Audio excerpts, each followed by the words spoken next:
സ്വന്തം അനിയനെ വീട്ടുപറമ്പിൽ നിന്ന് പുറത്താക്കണമെന്നാണ് പരാതി. ഒരമ്മയുടെ വയറ്റിൽ നിന്ന് വന്നവർ തമ്മിൽ ഇങ്ങനെ കലയിക്കുന്നത് ശരിയാണെന്ന് ചോദിക്കും. ഒരമ്മയുടെ വയറ്റിൽ നിന്ന് വന്ന മാതിരി അല്ല സാറേ അവന്റെ കയ്യിലിരിപ്പ്. നിങ്ങളുടെ കയ്യിലിരിപ്പ് ശരിയില്ലെന്നാണ് അയാളെ പരാതി. സാർ ഞാൻ പറയുന്നത് വിശ്വസിക്കും. എനിക്ക് വേണ്ടി ഇതൊന്ന് ചെയ്തു തന്നേ പറ്റൂ. സാറിന് പുണ്യം കിട്ടും. പുണ്യമല്ലാതെ എന്ത് കിട്ടും? അദ്ദേഹം ചോദിക്കുന്ന കേട്ടില്ലേ, പുണ്യമല്ലാതെ എന്ത് കിട്ടും? എന്ത് കൊടുക്കും? അയ്യോ ഞങ്ങള് പാവത്തുങ്ങളാ സാറേ. ആ ഒരു 500 രൂപ കൊണ്ടൊന്നല്ല ശരിയാകാം എന്ന് വേണമെങ്കിൽ എനിക്ക് പറയാം. പക്ഷെ ഞാനത് പറയില്ല. അത് സാറ് ചോദിക്കും. പിന്നെ നന്നായി ആലോചിച്ച് പറ.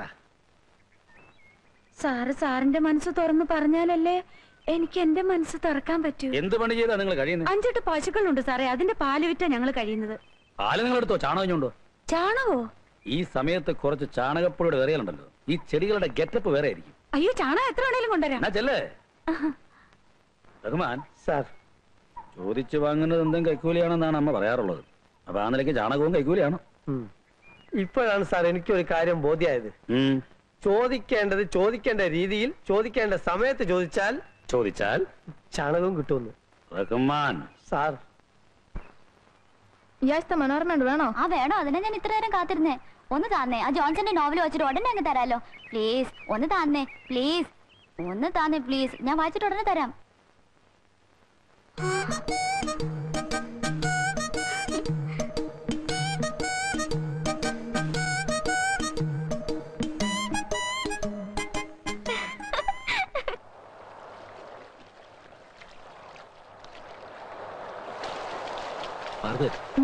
എന്ത് പറ്റി തനിക്ക്? എനിക്കറിഞ്ഞൂടാ. ഇതുവരെ എനിക്ക് ചെറിയാനോട് മിണ്ടാനും പെരുമാറാനും വിഷമമില്ലായിരുന്നു. പക്ഷേ അന്നെന്നോട് ഐ ലവ് യു എന്ന് പറഞ്ഞില്ലേ, അതിൽ പിന്നെ എനിക്കും അങ്ങനെ തന്നെയാ. ഉണ്ണാൻ ചെന്നിരുന്ന പാത്രത്തിൽ മാർഗരറ്റ്, കൈ കഴുകാൻ ചെന്ന വെള്ളത്തിൽ മാർഗരറ്റ്. ചെറിയാനെ, എനിക്ക് ജീവിതത്തിൽ കിട്ടാത്തത് ഒന്ന് മാത്രമേ ഉള്ളൂ, സ്നേഹം. എന്റെ കയ്യിൽ സ്നേഹം ഇഷ്ടം പോലെയുണ്ട്. പക്ഷെ സ്വസ്ഥത അതൊരു തരി പോലുമില്ല. എന്താ ചെറിയാൻ ഇത്ര വിഷമം? ആ, വയസ്സ് ഇത്രയൊക്കെ ആയില്ലേ. ഇനി ഒരു ചെറിയ ബിസിനസ് തുടങ്ങണം. അതിനു മുമ്പ് കുറച്ച് സ്ഥലം വാങ്ങണം. ഒരു ചെറിയ കെട്ടിടവും വയ്ക്കണം. എന്നിട്ട് വേണ്ടേ മാർഗരറ്റിനെ കൂട്ടിക്കൊണ്ടുപോവാൻ. പക്ഷെ അതിനൊക്കെ ഉടനെ കുറച്ച് പണം വേണം. അതിനെപ്പറ്റി ഓർത്ത് വിഷമിക്കണ്ട. ആവശ്യമുള്ള പണം ഞാൻ തരാം. Thank you. എന്നാ നമുക്കൊരു സിനിമയ്ക്ക് പോവാം.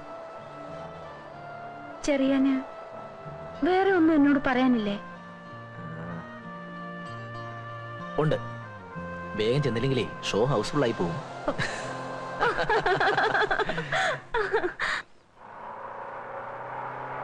എല്ലാം കൂടെ നീ എടുക്കണ്ട. ആ പാക്കറ്റ് ഞാൻ തരാം. വേണ്ട ഏട്ടാ, ഞാൻ വെച്ചോളാം. ചേട്ടന് മാത്രമേ ഉള്ളൂ എന്നോട് ഇത്രയും സ്നേഹം. ആ പിശാരി ചേട്ടൻ സമയം കിട്ടി അപ്പൊ എന്നെ കുറ്റപ്പെടുത്തും. അപ്പൊ ചെറിയാനോ? ആ ചേട്ടൻ പിന്നെയും ഭേദാ. അയ്യരെങ്ങനെയുണ്ട്? അങ്ങേരെ ആള് പാവാ. പക്ഷെ എന്നെ ഭയങ്കര പേടിയാ. എപ്പോഴും എന്റെ കൈയും കാലും കാണിച്ചോണ്ടിരിക്കണം.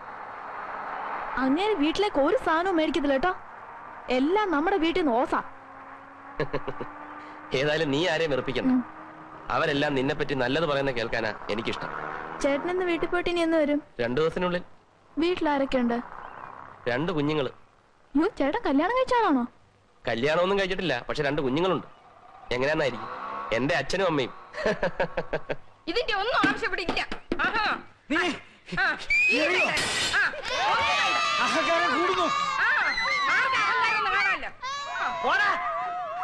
നിനക്ക് തൃപ്തിയായോ? ഇത്ര ആളുകളെ ഇവിടെ വിളിച്ചുകൂട്ടി കഴിച്ചപ്പോ നിനക്ക് തൃപ്തിയായോ? ഇതിനെല്ലാം കാരണം നിങ്ങൾ ഒരുത്തന. ഞാൻ ഇനി എറിയോ? എന്താണ് ഇവിടെ എക്സിബിഷൻ കാണുന്നത്? ഇങ്ങോട്ട് പറയാ. ഇറങ്ങണതാണ്. എടാ താഴെ ഇറങ്ങാൻ. പോയിരടാ.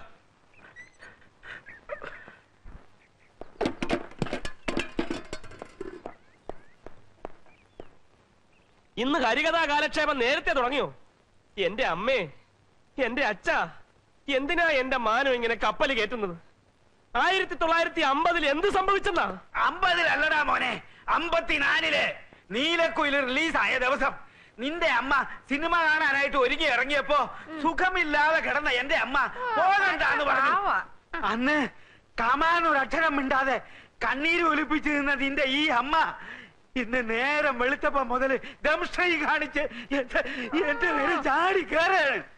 അമ്മേ, ഞാൻ ജനിക്കുന്നതിന് മുമ്പ് നടന്ന കാര്യം ജനിക്കുന്നതിന് മുമ്പ് തന്നെ തീർത്തുവിടായിരുന്നോ? അതെങ്ങനെയാ? അന്ന് ഇങ്ങേര് സിംഹം അല്ലായിരുന്നോ? ഇന്നല്ലേ പൂച്ച പോലെ ആയത്. എന്നാലും കാത്തിരുന്ന് കസവും കൊണ്ട് കൊടുത്ത് ഞാൻ ആ സിനിമയൊന്ന് കാണാൻ പോവാന്ന് വെച്ചപ്പോ കുളവി തള്ള. എന്നാ ഞാനും പിടിക്കും. എന്നാ പിന്നെ ഞാൻ മാത്രമായിട്ടെന്നാ വെറുതെ ഇരിക്കുന്നത്?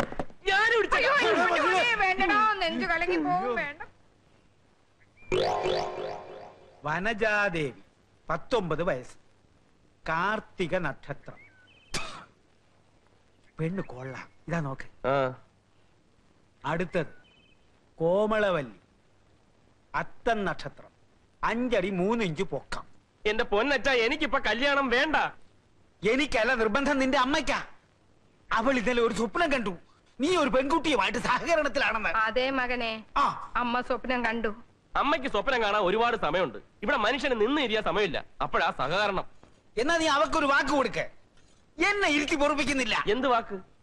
നീ എന്ന് കല്യാണം കഴിക്കുന്നോ ആ പെൺകുട്ടിയെ ഞങ്ങൾ തീരുമാനിക്കും. എന്താണ് എനിക്ക് സമ്മതിക്കാൻ ഒരു വിഷമം? സമ്മതിക്കാൻ വിഷമമോ? ഇല്ലാതെങ്ങാനും നീ ചിന്തിച്ചാലുണ്ടല്ലോ ഞാൻ ചത്തുകളയും. ഞാനും ചത്തുകളയും. മണ്ടയ്ക്കാട്ട് ഭഗവതിയാണ് പറയുന്നത്, ഞങ്ങള് തീരുമാനിക്കുന്ന പെൺകുട്ടിയെ നീ വിവാഹം കഴിച്ചില്ലെങ്കിൽ മകനെ നീ നട്ടം തിരിയും. നീ നട്ടം തിരിയും. ആഹാ, എവിടെ നിന്ന് കിട്ടിയ അയ്യരെ വേഷം? ഏതായാലും സംഭവം കലക്കിയിട്ടുണ്ട്. പേഷ്കാരായിരുന്നു എന്റെ ഗ്രേറ്റ് ഗ്രാൻഡ് ഫാദർ നാരായണയ്യർ. അദ്ദേഹത്തിന്റെ വേഷമാണ്. സ്റ്റഡി. നിക്ക് പേഷ്കാരുടെ വേഷം ഇട്ടാ പിന്നെ അയ്യർക്ക് ചിരി വരത്തില്ലേ? ക്യാമറയുടെ മുമ്പിൽ ചിരിക്കാൻ അല്ലേലും ഇത്തിരി ബുദ്ധിമുട്ടാണ്. ശരി, ഞങ്ങള് വാടക കുടിശ്ശിക തരാൻ പോകുന്നു എന്ന് വിചാരിക്കും. എന്നാ തന്നു എന്ന് വിചാരിക്കും. ഇത് തന്നെ തരാം, എടുത്തോ. ഇനി നമുക്ക് കേൾക്കാം. വാ, ഓമനക്കുട്ടനവിടെ വിളിക്കേ. ഓമനക്കുട്ടാ. ദാ വരുന്നു. വന്നേ. വാ.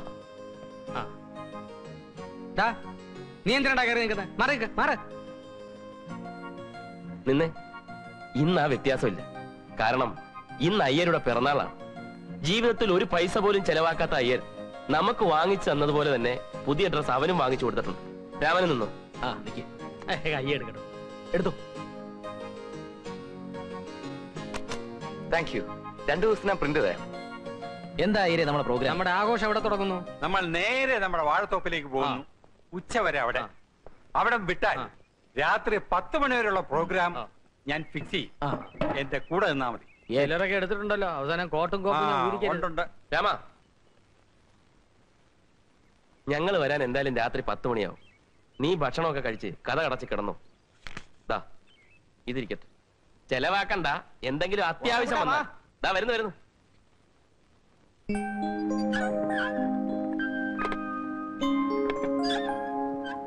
ഓമനക്കുട്ട പ്ലീസ് പറയുന്ന.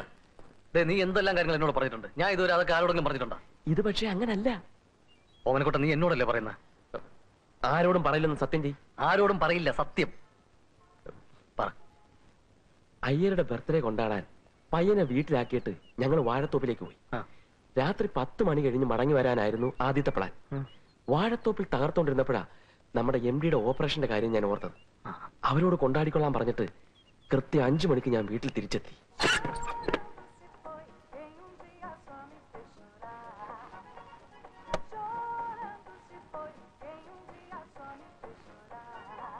രാമ,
തുറക്ക്.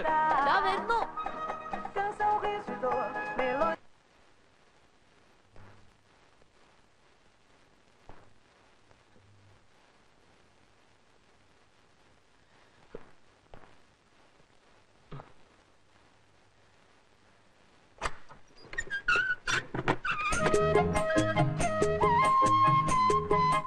ചേട്ടൻ രാത്രി 10 മണിക്കേ വരുമെന്ന് പറഞ്ഞിട്ട് ഏ?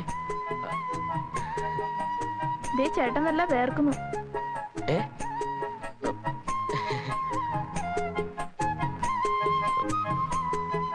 കുടിക്കാൻ കുറച്ച് വെള്ളം തരാമോ?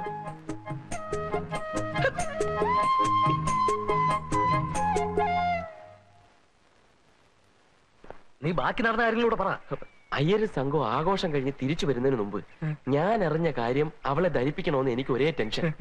പക്ഷെ ഒരു കാരണം ഒത്തു കിട്ടണ്ടേ? ഒടുവിൽ ഒത്തു കിട്ടി.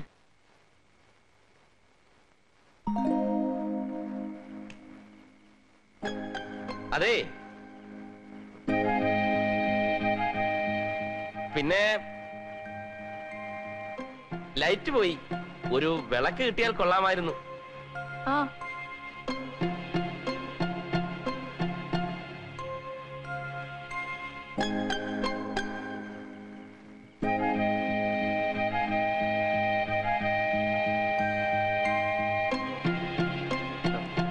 ഇരിക്ക്. ഇയാളിങ്ങോട്ട് ഇരിക്ക്. ചേട്ടൻ എന്താ എന്നെ വിളിച്ചേ? ഇയാളെന്നോ? ചേട്ടൻ അങ്ങനല്ലല്ലോ എന്നെ വിളിക്കാറ്. ഹ, ഇരിക്കടോ. അയ്യോ ഇതിന് വട്ട. എന്താ എന്താ എന്താ പറഞ്ഞ? ഇതിന് വട്ടാന്ന്.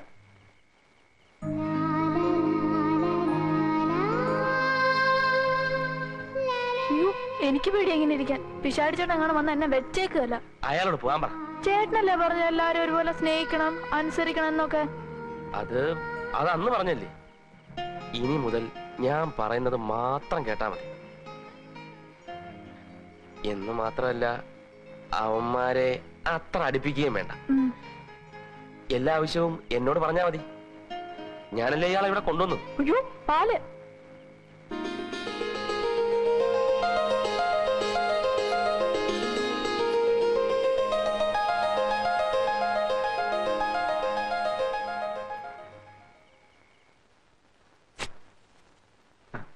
എന്തൊരു മുടിഞ്ഞ സൗഭാഗ്യമാവും അവനെ കൊട്ടാ നിനക്ക് കിട്ടിയിരിക്കുന്നത്. ഒരു കൊച്ചു പെണ്ണിന് ആണിന്റെ വേഷത്തില്. ഭയങ്കര ഭാഗ്യം തന്നെ. പെണ്ണാണെന്നറിഞ്ഞിട്ടും ആണാണെന്ന് വിശ്വസിച്ചു കൂടെ കഴിയേണ്ട ഗതികേട്. ഞാൻ എന്തായാലും ഇന്ന് തുറന്ന് ചോദിക്കാൻ പോവാ. നീ ധൃതി പിടിക്കരുത്. അവിടെ ഇറങ്ങി പോവും. മുഴുവൻ സൗഭാഗ്യവും നീ അനുഭവിച്ചിട്ടേ വിടാവൂ. ചോദിക്കാതിരിക്കാൻ പറ്റുമോ? നീ ചോദിക്കുന്നതിലും അവളെ കൊണ്ട് മുഴുവൻ ഇങ്ങോട്ട് പറയിപ്പിക്കുന്നതാ ബുദ്ധി. എന്തായാലും മറ്റു രണ്ടുപേരും അവളുടെ കണ്ട് മുരടന്മാരാന്നേ. അന്നേ അവിടെ നീ മാക്സിമം സോഫ്റ്റ് ആയിട്ട് പെരുമാറുക. സ്നേഹം നടിക്കുക. ഈ ജോലി കാര്യങ്ങളിലൊക്കെ ഇങ്ങനെ സഹായിക്കുന്നതായിട്ട് പെരുമാറുക. പിന്നെ ഈ വിഷമങ്ങളൊക്കെ ഇങ്ങനെ പങ്കിടുന്നതായിട്ട് ഭാവിക്കുക. ഒടുവില് അവളുടെ മുഴുവൻ സൗഭാഗ്യങ്ങൾ അവൾ നിനക്ക് നൽകും. ശ്രീനി, വരാം സാർ. ഇപ്പൊ വരാം.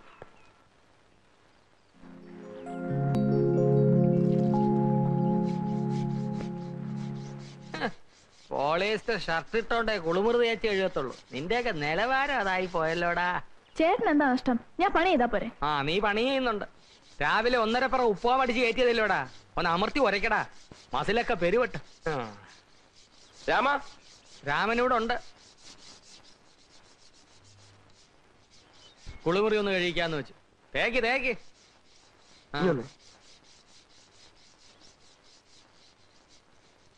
മര്യാദ വേണോടും. ഒരു പെണ്ണിനെ കൊണ്ട് പെണ്ണോ? ഒരു പെണ്ണ് ചെയ്യേണ്ട കാര്യങ്ങൾ ആ പയ്യനെ കൊണ്ട് ചെയ്യിപ്പിക്കാന്ന് വെച്ചാൽ, എടോ കാവി എടുത്തോണ്ട് മാത്രമായില്ല, താനൊരു ചെറ്റയാ. അല്ല, അവനെ കൊണ്ട് പണി എടുപ്പിച്ചു വെച്ച് നിനക്കെന്താ ബുദ്ധിമുട്ട്? പോളിസ്റ്റർ ഇട്ടാലോ വേലക്കാരനാടാ. ഞാനും വേലക്കാരനാ. രാവിലെ മുതൽ വൈകുന്നേരം വരെ 100 പേരുടെ മുമ്പിൽ വെച്ച് വിളമ്പിയും എച്ചു തുളച്ചുവാ ഞങ്ങൾ ഹോട്ടൽ പോയി ജീവിക്കുന്നത്. അതുകൊണ്ട് അവന്റെ പ്രയാസം എനിക്ക് മനസ്സിലാവും. മേലനങ്ങാത്ത തനിക്ക് എന്റെ വിഷമം അറിയില്ല. ഷാരടി, ഓ ഇത്തിരി എണ്ണ വേണമല്ലോ. ഒന്ന് തേച്ച് വിളിക്കാനാ. എണ്ണ ഇത് മൊത്തം തേച്ചെടുക്കണേ കുറെ എണ്ണ വേണ്ടി വരുമല്ലോ ഈശ്വര. തരാ.